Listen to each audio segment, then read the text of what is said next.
Fritzchen ist beim Arzt und sagt, ich bin heute vom Apfelbaum gefallen. Fragt der Arzt, hoch?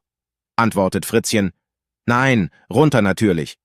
Lehrerin, nun Fritzchen, kannst du mir den Unterschied zwischen ausreichend und genug erklären? Fritzchen, kann ich.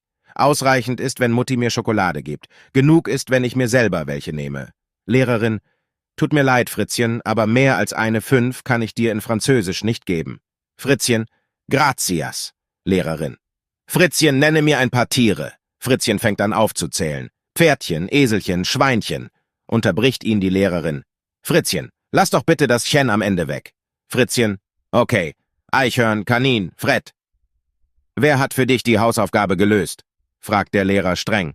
Das weiß ich doch nicht, antwortet Fritzchen. Ich musste gestern Abend schon früh ins Bett. Vater, Fritzchen, zünde doch bitte den Weihnachtsbaum an.